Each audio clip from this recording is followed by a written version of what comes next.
Spencer Ross with One Step Forward, and I hope you're doing well. July 1st is tomorrow.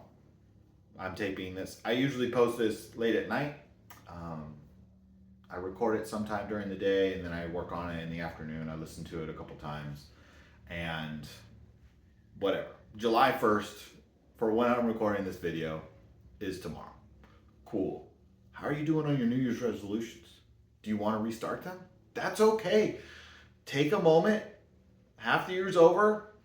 Think about it. Reset. Regroup. Go again. What's wrong with that? As a leader, we're trying to improve ourselves, the people around us, the environment around us, whatever it might be. Let's work on that. Let's redo our New Year's resolutions. Let's see what's working. Let's see what's not. Let's get some input. Let's get some feedback. Let's get some mentorship. And let's keep going. Why should we do that? Well, we made New Year's resolutions for a reason. We wanted to read a bunch of books. Okay, so let's adjust it for the year. If we want to read one book a month, so 12 books out of the year, all right, cool. So let's not worry about the past. Let's restart. Don't let the past hold you back. You're going to make mistakes. You're going to have things come up. And if you let that cloud your mind and that's your focus, then you're not going to be able to keep going. If you need to talk to someone, Suicide Prevention Center, crisis line is what they call it now. But there are good people to call to talk to. I sent the number for the crisis line to a friend 2 weeks ago. You know what? There's options out there. There's help out there. There are tools out there for us to improve. One, we gotta get a good handle, good conclusion, good who, what, when, where, why, how on what we did or what happened in the past. We've got to come to a good understanding about that, and then we've got to seek a new way to do it. Let's say, yesterday I was driving home, there was a car accident. Okay, so maybe we're a little bit slower on the drive. Maybe we're a little bit longer in our spacing between cars. Maybe we're not on our cell phone. Maybe we're not calling a certain person and then yelling at them on the phone. So whatever we need to do, then we practice that. We put that into place. So last couple weeks, I've been talking about feedback and difficulty and stuff like that. I was going to make another video this week about the fishing trip I just went on. Lots of constant feedback. The captain was very good. He was giving us lots of feedback, but I had some things to talk about from that. One, feedback is good. Sometimes they're going to be frustrated with you because you're not listening to their feedback. And maybe there's so much going on with the fishing and the excitement of everything, you forget some stuff. So you need that constant reminder. That's not a bad thing.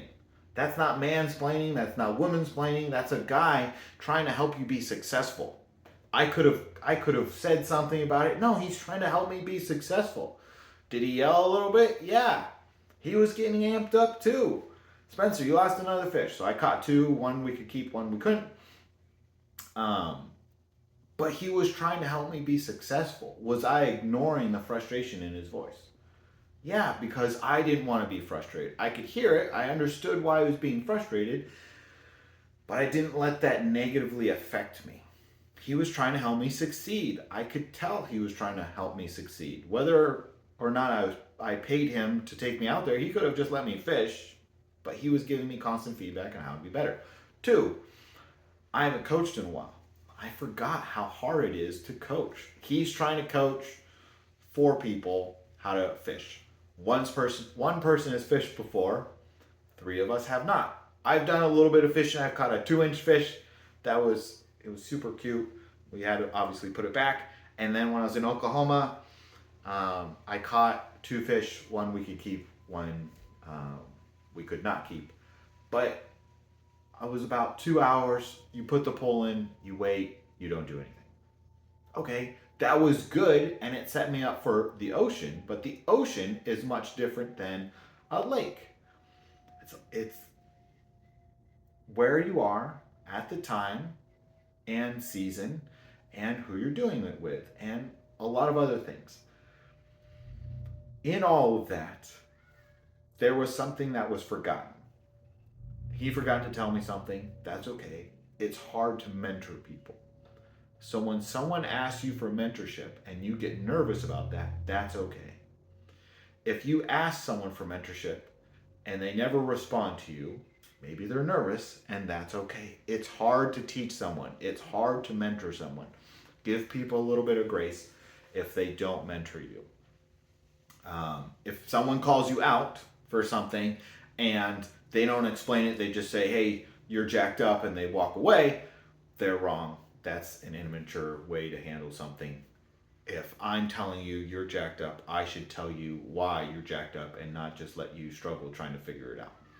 On the fishing boat, I pulled, but the line wasn't locked, so it just ran out more line, and the fish ate the little bait thing that we had, and he got away. All right. So it was a learning lesson. Then I didn't forget because I got yelled at, and that's okay. Sometimes you're gonna learn through some pain, whether it's being yelled at or losing the fish. It's life. Now what am I gonna do? Well, I'm gonna adjust for the next time. I'm gonna keep going. I'm not gonna give up. So the New Year's resolutions that we had, let's not give up on those. We made those because we thought about them. We reviewed some things, and we're gonna work on them some more. Okay, so half the year's done. Great job. We've done a good job so far. We have done a good job so far. Even if we got 1% of what we wanted to do done, we got 1% done. Let's work on getting 2% done in the next month, and then let's get to 3% in the month after, right? Let's set our expectations so that they're realistic, so that they're measurable, but let's stretch ourselves a little bit within reason so that we can be successful. Two things. If you're tired, I was tired after the fishing trip. I came home, I ate, and I went to bed. Hey, the fishing trip was good, and I ate, and I went to bed. It's okay to take breaks. It's okay to take a nap. Secondly, if you're on the fishing boat, don't throw the bait at the seal, because then the fishing captain will yell at you because you're feeding the thing that's eating the bait off the hook. So, it was a good time, lots of feedback. It's hard to give feedback, and it's hard to take feedback. Helpful. How are we going to be helpful for this week? So I was in the Boy Scouts for a long time, Cub Scouts, Webelos, and Boy Scouts. Cub Scouts is for little kids. Webelos is for a little bit older, than Boy Scouts is for older kids. I don't remember their age range. You also have Girl Scouts. One of the things they talk about is do a good turn daily. So I remember when I was in Cub Scouts is when we were first taught about it. What does that mean? Like, okay, I did one good turn, and you'd have a coin.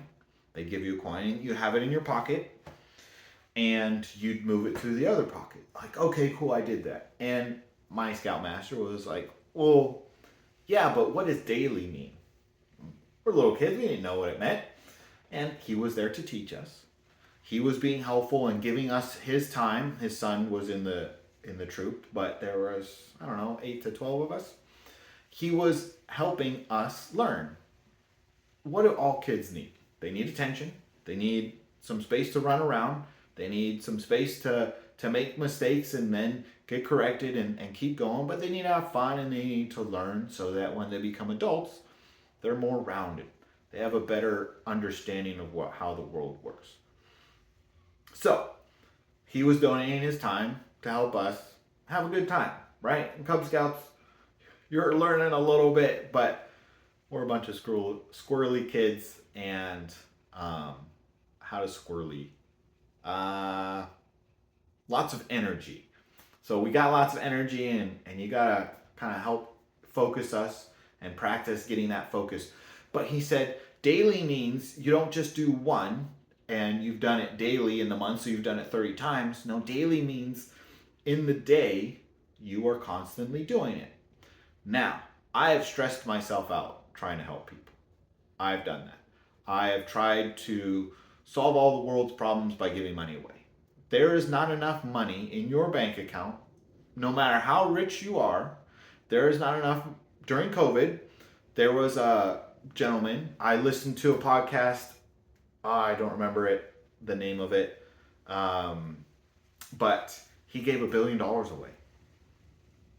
$1 billion. He called the company, an organization was like, hey, I want to give $1 billion during COVID for homeless, for people who need food help. And can you guys take it? Like, I don't want to give you $1 billion and you guys not be able to deal with this. Maybe it was 100 million.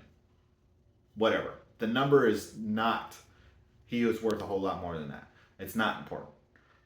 100 million, a billion, 10 billion, whatever.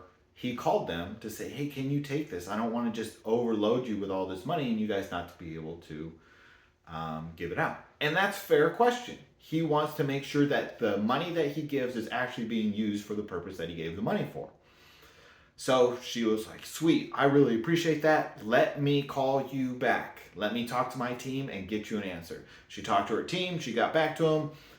He donated the money. Did that solve all the food problems in America during COVID? It did not. It did not. I was helping people that organization did not help. That doesn't mean the organization sucks. You don't have enough money by yourself to help everyone in your community. No matter how much money you have, or how many people in your community, you don't. That's what's great about the community and you leading and helping people understand that they also could help in different ways. Maybe that's financially, time, talent, and treasure. So I've stressed myself out on that. I've stressed myself out on trying to help people because people do need help. Some people need a lot of help. Some people need a little bit of help. I had some taquitos that I didn't need anymore because I'd made my dish, and there's a neighbor with some little kids. So I came home late one night and perfect. I wasn't stressed about it. I left them in the freezer where they were safe, and I figured when I saw them and I'd be able to give them the taquitos. I saw them that night. I didn't think about it. I didn't worry about it. Like, oh, it's been a week. Like, they'll be fine. I got them. I said hi to my roommate. I walked out the door. I walked across the street. I said, hey, I've got some extra taquitos, blah, blah, blah. He's like, oh, great. Yeah, Grandma will love these. Perfect. And then we talked for a little bit, and we built that relationship. We can help in very simple ways. Sometimes we choose not to. Why? Because we're afraid we're inadequate. I'm not strong enough to go help build a roof. I don't have the talent to help go build a roof. I don't have any money. I can't help build a roof. I don't have any tools. I can't help build a roof. I am disabled in some way. I can't help build a roof. There are many organizations that you can call and say, hey, I have a heart for this. On my heart, there's people I'm driving down the street and I see their roof and it looks like they could use some help. Habitat for Humanity is a great organization. Appalachia Service Project, great organization. Many different organizations, religious and non-religious, that do a lot of good work. Ask, hey, if I give you money or if I give you some of my time, what is the money going to go for? What is my time going to be used for? Hey, I don't have any tools, but I can be a body. I can help. Like, I'm not very strong, whatever it may be, and let them have that conversation. Let them guide you like, hey, you know what? Maybe the organization doesn't work for you. Have you ever considered this one?